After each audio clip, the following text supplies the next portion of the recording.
ڈال کر کھڑے ہیں. اسی طرح ہمارا برادر ملک ترکی اقبال کو اپنا مشعل راہ مانتا ہے. ہم تو اقبال کو صرف 9 نومبر اور 21 اپریل کو یاد رکھتے ہیں, پر انہوں نے تو اقبال کو اپنا مشعل راہ بنا لیا ہے. اسی طرح دور حاضر کا نوجوان اس شعر کی تشریح بن چکا ہے. تم میں حوروں کا کوئی چاہنے والا ہی نہیں, جلوہ طور تو موجود ہے موسیٰ ہی نہیں. جلوہ طور تو موجود ہے موسیٰ ہی نہیں. حالانکہ اس صدی کا نوجوان بھول گیا ہے کہ شیطان اس کا سب سے بڑا دشمن ہے, اور شیطان اس کو اہل باطل کے قافلے میں شامل کرنا چاہتا ہے, کیونکہ وہ جانتا ہے کہ ایک نوجوان کی بیداری پوری قوم کی بیداری ہے. ایک نوجوان کی بیداری پوری قوم کی بیداری ہے. دور حاضر کا نوجوان لفظ کے پیار میں پھنس چکا ہے. پیسہ, پاور, پیشہ.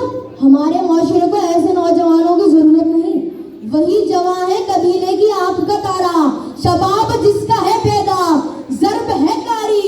لیکن عزیزان محترم, اس صدی کا نوجوان کہاں کھڑا ہے؟ اس کے مشاغل کیا ہے؟ وہ خیبر کو اکھاڑنے والے علی کہاں ہے؟ محمد بن قاسم, غازی عباس, عمار بن یاسر, صلاح الدین ایوبی, ٹیپو سلطان کہاں ہیں؟ کہاں ہیں عزیزان محترم؟ میں بتاتا ہوں وہ خود ہو جائے سوشل میڈیا کے طوفان میں, پھنس گیا ہے خود نمائی کے سمندر میں, ڈوب گیا ہے اغیار کی تہذیب کے دلدل میں, وہ بہہ گیا ہے مالو متا کی چکا چوند میں. فیس بک, واٹس ایپ پر جھوٹی خود نمائی کرنا اپنا فرض جانتا ہے. پوری رات انٹرنیٹ سے مستفید ہو کر اذان فجر کی لوری پر تناسانی کو لپیٹ لے کر سو جاتا ہے. لیکن اب ہوش میں آنے کا وقت ہے, اپنی قوم و ملت کا سرمایہ بننے کا وقت ہے, اپنی تعلیمات سخاوت کا محافظ بننے کا وقت ہے, کیونکہ یہ وقت کی ضرورت ہے.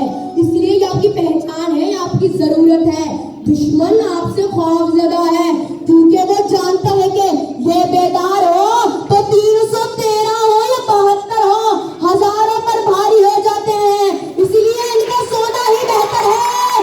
مگر تم جاگ جاؤ, کیونکہ تم ہو ایک زندہ جاوید روایت کا چراغ. تم ہو ایک زندہ جاوید روایت کا چراغ. تم کوئی شام کا سورج ہو جو ڈل جاؤ گے. شکریہ. بلال